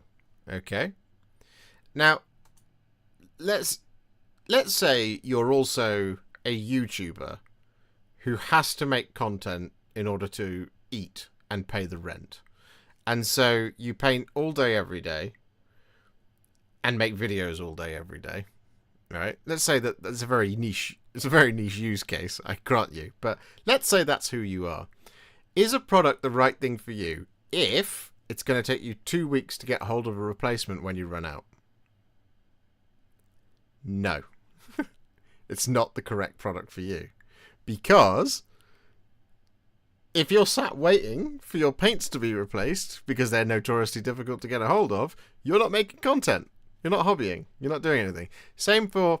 It's not as niche a thing. If you are somebody who is a commission painter, or you are somebody who likes to chase the meta and paint armies to go to events and go to tournaments and stuff like that, let's say you're that person, is it sensible that you have something that is notoriously difficult to get a hold of? The answer is no. That's not the right case for that, for your particular use case. If you are somebody who likes to paint with all of the best and finest things available to you, and you spend 200-300 hours on a golden demon entry, then absolutely it's correct for you, because you're only going to be using it for that thing. And that is what you should do, which is why it's the right choice for you. But you need to kind of figure out, like, what's correct for you. So where I live in Cheltenham, there's a couple of places I can go. There's a Games Workshop, and there is a place called Incom Gaming that I know of. I'm sure there's more, but there's those two places which do stock product. Incom Gaming has a stock issue at times because they are an independent that are at the whims of whether or not they can be restocked. So very often they have a lot of Games Workshop stuff in stock, but they don't have a lot of the other stuff in stock once it sells out because it takes them a while to get restocked. And the Games Workshop also has a bunch of stuff in stock because it's Games Workshop. So where I live, if I was painting... Say you guys said, oh, we really want to see you paint Alfarius today. And I go, okay, cool. I'll sit down, and I've got him ready, and I'm like, right, okay. Oh, crap, I've run out of Achillean Green. I can go to town and get Achillean Green and come back. I can't go to town and get the Army Painter Achillean Green equivalent. I can't go to town and get the Express Paint Achillean Green equivalent. I'd have to order them in. So then I have to wait at least 24 hours.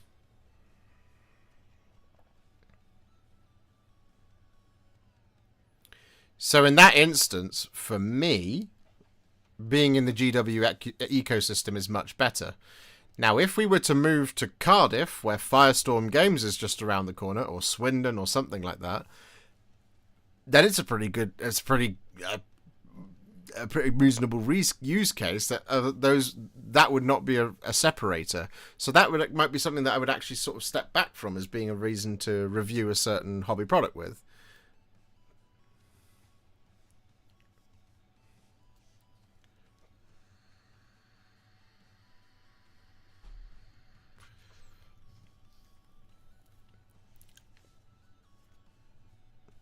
And like that is a legitimate reason to not use a product, even if it is better.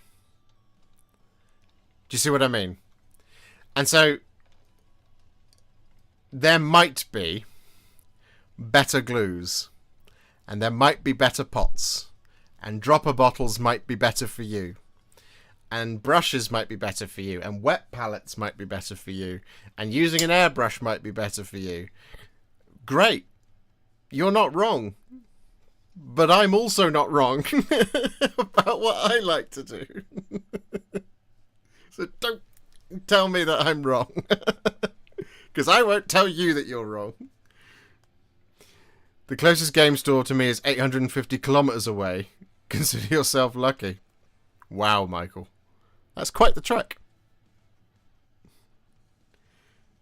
Moved to Cardiff. I've never had trouble getting Stark Star from a Firestore. But yeah, well, there you go. I mean, that's the point, right? But like...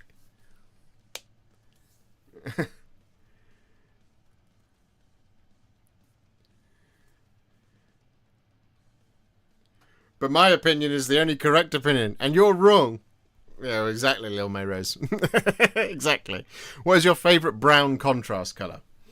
Cygor brown is my favourite. I love Cygor brown. Because I love Cygor brown straight from the pot, and I also love Cygor brown when you dilute it a little bit. Because that red tone that's in it is just, oh, so lovely. What are the differences between Artis Opus M00 and Artis Opus S00? Length, basically. M's are shorter, S's are longer.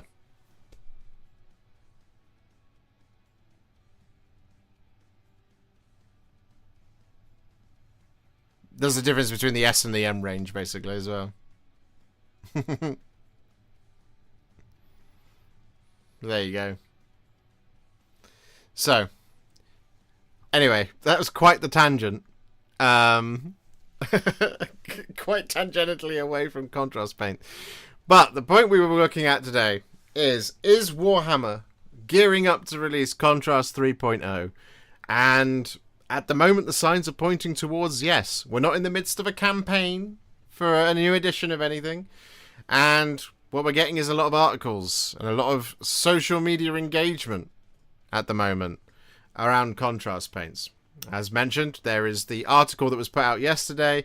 If you haven't already read it, there's my article as well from last week. You should give it a read because I worked real hard on it.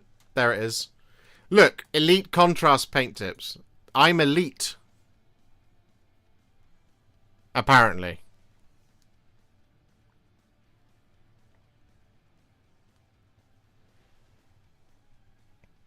You know?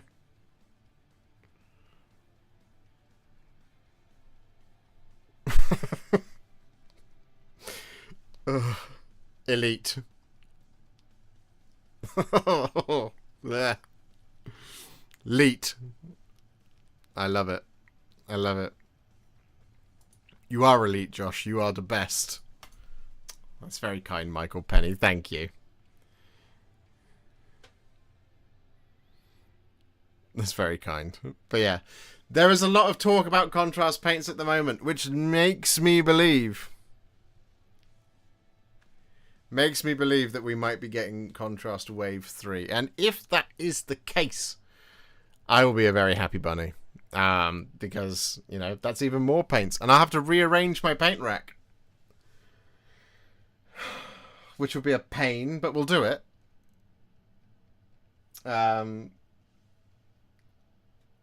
I don't know how I'll do it, but I'll do it.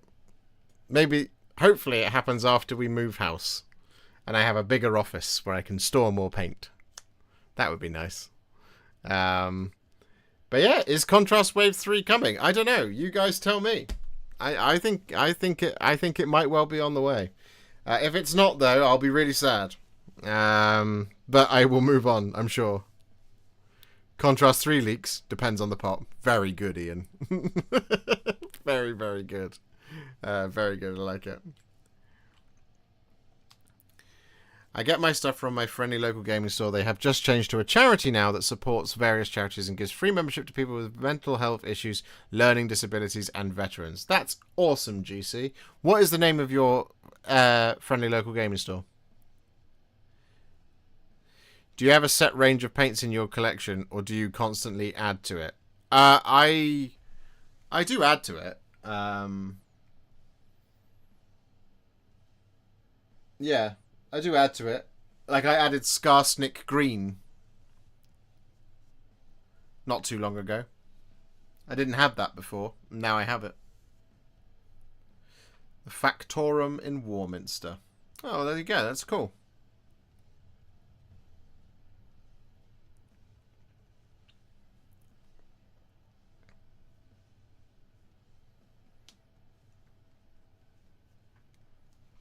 They've just got planning permission for huge paint tanks, so believe they are going in-house. Well, that's great, because that means there'll be even more paint. They'll just they'll just keep firing colours out, left, right, and centre. What contrast paint can I use for a gross sore skin?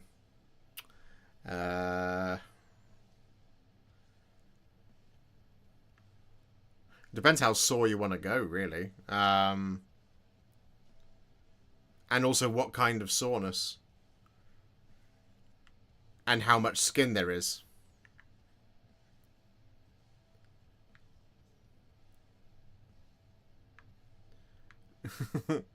Nurgle sore. So, really cool way of... I mean, I've got a bunch of Nurgle tutorials you'll see on there and this kind of thing. But if you're starting from a green base, and I use something like Gut Ripper Flesh as my green base usually, or something like that, actually using Guilliman Flesh around the sore areas makes it just look... makes it look really painful. Also... Nazdreg yellow works really well as a kind of sickly boil type thing over the top of green. Otherwise, you can go for kind of like a sort of bruised or inflamed flesh by using things like actually just using stuff like Berserker Bloodshade. That works. That gives you like quite a pinky, like thumb trapped in a door look, basically.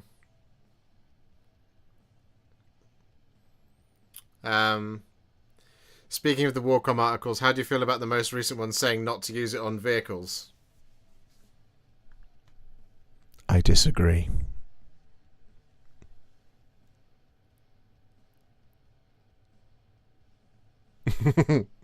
I disagree vehemently. And if you'd like to find out why, head to youtube.com/Warhipster and you can see a bunch of videos about how you can use contrast paint on vehicles and large surfaces.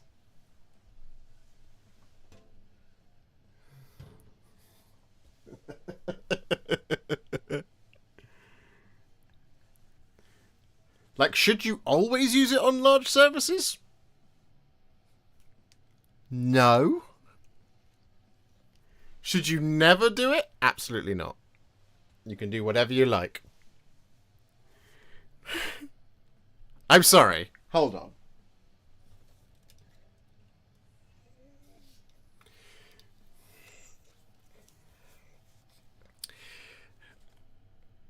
Tell me again how you can't use contrast paint over large surfaces?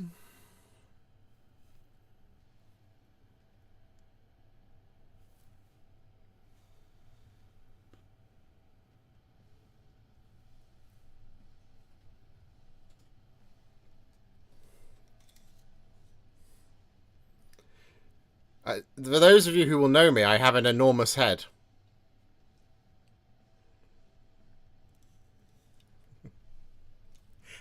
And we've got a warlord of these to do, baby.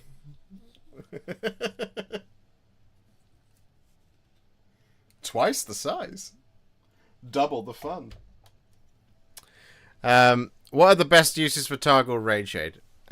Well, Targal Rageshade is really good at lending a reddish tint to things, right? Because it's kind of like, it's got the same effect as what Agrax Earthshade has, but rather than it being brown, it's more reddish, okay? So where it's really good is adding kind of an industrial feel to metal, like Agrax Earthshade, but rather than it being dirty, it's more of a kind of, like, I guess just used type thing. Targal Rageshade is also really good at just throwing in that little bit of extra reddish punch to other colours. You can use it to, like, kind of bring the shade down of, like warmer, like, organic things, like flesh. It does sit as slightly more specialist than Agrax, because you can use that over everything, because brown basically washes anything and it's fine. But, like, Targal Rageshade is really good at just throwing in a little tint of red where you need it. Because it's really good, Targal Rageshade. Using it to take, like, where I've used it really effectively is on things like Uruk-hai, and Slaves to Darkness and stuff like that. It's just throwing that little bit of extra colour in over the top of, say, another shade like Agrax Earthshade or something like that. It's just a very, very nice paint. I don't use it a lot at the moment because we haven't done a lot of kind of dark and murky things, but it's very good at doing that. It's very good at just adding a little bit of kind of weatheredness to anything, which is what the red does, whereas the brown in Agrax generally tends to make things a little bit dirtier, as it were. But on that note, it is now 25 to 11, so it is time for me to wrap things up because I have a lot of things I have to do today before I can go to bed.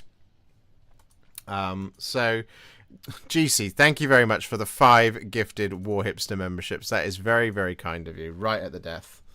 I was on 467. We're 2 away from 469.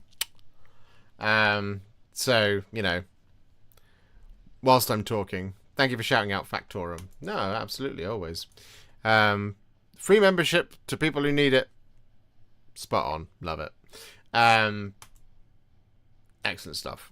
Anyway, yes, we are going to wrap things up there. So, what else can you expect this week? Well, we have 4 painting tutorials yet to come out. Which will now happen Thursday, Friday, Saturday, and Sunday. Those painting tutorials will be, in no particular order, where is it? We have Snarlfang Riders for the Git Mob. We have a Primara Psyker for the Astra Militarum. We have Ungrim Iron Fist, Helm Hammerhand, Frecker, and Lord Thorn, all ready to go for the MESBG stuff. So, there's just a pile of things left to come out, and they'll be coming out this week and next. So, yeah, just keep an eye on the channel if you want to see any of those things. It's all on the way. Frecker, hardly knew her. Exactly. Very good. So, yeah, thank you very much for hanging out with me. A huge thank you to James Matthias, once again, otherwise known as the Artistic Outlaw, for 50 gifted Warhipster memberships. It's just absolutely legendary. Thank you as well to GC and to Dahi, Mimicus, Mr. Glitch, all for your memberships and gifted memberships. It's very kind of you. I really do appreciate it. It's very generous. Are you going to do the new Spearhead for Gitmob? I really want to, James. I need to know when the Doom Diver is coming out. Once I know when that's coming out, presumably that's when the rest of it's on the way. So we'll try and get there. But I would like to get it done. I just need to paint. I need to get my hands on the Snarl boss, basically, and Wolfgit Retinue to do it. And then I just need to paint the other half of it. It's another Chariot and 3 more Snarl Pack Cavalry. And then I'll have another Spearhead. Spearhead number 16.